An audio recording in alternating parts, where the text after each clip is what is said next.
तो देखिए आज की हमारी जो कहानी है वो कहानी साल 2024 की है। देखिए इस कहानी की शुरुआत असल में साल 2014-15 में होती है। ये कहानी है बिहार के भागलपुर की। बिहार के भागलपुर में रहने वाला एक पंकज नाम का लड़का, जिसकी उम्र लगभग 19 साल। मैं इसकी फैमिली की बात करूँ तो उसका पिता नहीं है, ये माँ के साथ रहता। इसकी पढ़ाई की बात करूँ तो इसका पढ़ाई में कुछ मन नहीं लगता वैसा। पढ़ा मतलब 10वीं और 12वीं तो उसने अच्छे से की, लेकिन पढ़ाई में फिर भी उसका उतना मन नहीं लगता। ये अपनी रोजमर्रा की जीवन गुजारने के लिए एक जॉब खोजता। उसे फाइनली जाकर एक जॉब मिलती मॉल में एज ए स्टाफ। अब वो मॉल में अपनी ड्यूटी ज्वाइन करता और अपनी जो तनख्वाह होती है वो उठाता। लेकिन देखिए मॉल में जब कोई काम करता है या कहीं भी आप काम करते हैं तो आपके सहपाठी बनते हैं, मतलब कि दोस्त बनते हैं। किसी की मुलाकात एक लड़की से हुई, जिस लड़की का नाम नीतू। वो भी उस मॉल में as a part time job कर रही थी एज ए स्टाफ। उसकी मुलाकात होती है नीतू से। नीतू और इस पंकज की बात स्टार्ट होती है। बात देखते देखते दोस्ती में बदलती है और दोस्ती कहीं ना कहीं प्यार में। दोनों को एक दूसरे से प्यार हो जाता और फिर समय गुजरता। देखिए पढ़ाई में पंकज तो खराब था, लेकिन नीतू की बात करूं तो नीतू बिहार पुलिस की तैयारी कर रही थी और कई एग्जामों की प्रिपरेशन भी करी थी कि आएगा फॉर्म तो भर दूंगी।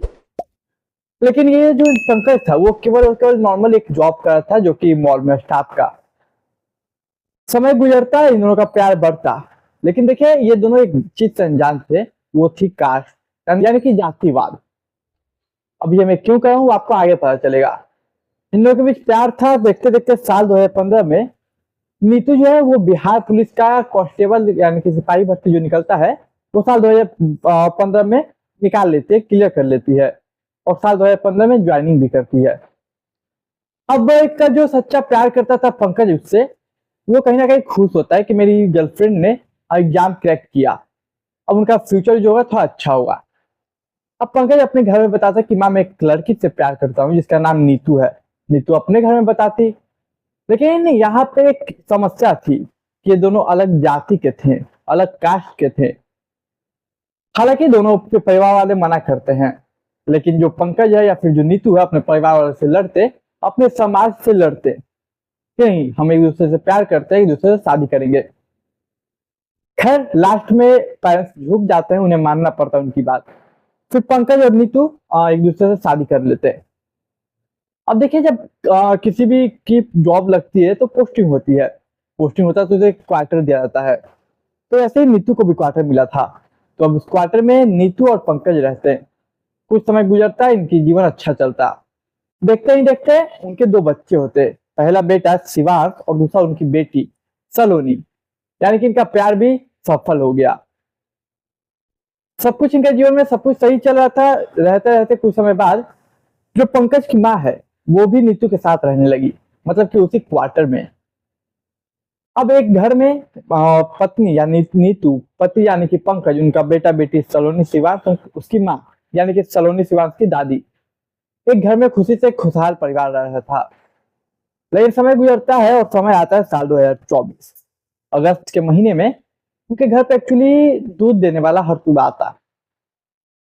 हमेशा की तरह वो दूध देने वाला दूध के लिए वो बजाता, गेट खटखटाता, लेकिन अंदर से कोई रिस्पॉन्स नहीं आता। जबकि हमेशा जो दूध लेने के लिए उसकी माँ पंकज की माँ आती और दूध लेती। लेकिन जब दूध वाला देखता कि अंदर से कोई नहीं आया तो थोड़ा और ठकठकाता। अब मानो कि फिर आवाज से बाहर से उधर से कुछ रिस्पॉन्स नहीं आया अंदर से। फिर वो ठकठकाता, फिर अंदर से कोई रिस्पॉन्स नहीं। तो बोलता ऐसा क्या है, तो चलो एक कॉल कर लेता हूँ। अब जैसे ही दूध वाला एक कॉल करता तो वो फोन की जो घंटी थी वो अंदर से बजती। अब दूसरा बोलता कि घंटी अंदर से बजे, कोई उठा नहीं रहा, कोई गेट खोल नहीं रहा, कि माजरा क्या है। अब फिर पड़ोसी जुटते। अब जब पड़ोसी जुटते वो भी ठठकाते, कोई जवाब नहीं देता। अब इन्हें मामला थोड़ा गड़बड़ लगता। तब जाके पुलिस को कॉल करते, फिर पुलिस आती। अब पुलिस जैसे ही एंट्री मारती घर में, सामने जो नजारा था वो हैरान कर देता है। आसपास के जो लोग थे उन्हें परेशान कर देता है। वो देखते पुलिस वाले की सबसे पहले उसकी माँ यानी पंकज की जो माँ है उसके गला रेता गया है, सर कुचला गया है। पुलिस आगे बढ़ती, बरंडा में जाती। वहां देखती पुलिस की पंकज कुक से लटका हुआ है, मतलब उसने मतलब फांसी टाइप लटका हुआ है। पुलिस दूसरे कमरे में जाती, वहां देखती वहां बच्चे जो है वो उनका गला ले लेता हुआ है, मतलब सलोनी और शिव्यांश। और थोड़ा आगे बढ़ते तो देखते कि पत्नी का भी गला रहता हुआ है। मतलब एक घर में 5 के 5 कत्ल हो चुके हैं। लेकिन अब सवाल ये कि आखिर कत्ल किया किसने और क्यों, और किसी को पता क्यों नहीं चला अगल बगल पड़ोसी में एक साथ 5 लोगों को कैसे मारा जा सकता है। तो इसके सबसे बड़ा सवाल यही था। और अब उस तलाश थी कातिल की। लेकिन पुलिस को ज्यादा मशक्कत नहीं करना पड़ता। पुलिस को एक सुसाइड नोट मिलता है। माना जा रहा है कि ये सुसाइड नोट लिखने वाला पंकज है। तो सुसाइड नोट में क्या था वो मैं आपको बताता हूँ, तो आप चैनल को सब्सक्राइब कर लीजिए।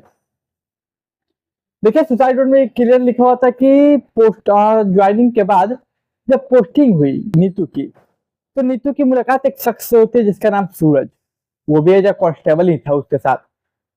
समय गुजरता है, इन दोनों मतलब बच्चे होते हैं इनके, माँ पंकज की आती है। जब माँ आती बच्चे होते हैं, इधर सूरज के साथ करीबियां बढ़ने लगती नीतू की। कहीं ना कहीं अब जो पहला प्राइवेटी उसका पति यानी पंकज था, जो उसका प्रेमी था पहले, अब वो प्राइवेटी उससे हटकर सूरज पे शिफ्ट हो गई। उस नोट में ये भी लिखा था कि मैंने कई रिकॉर्डिंग्स और मोबाइल फोन में कुछ ऐसी तस्वीरें देखी जिससे इस बात की पुष्टि होती है।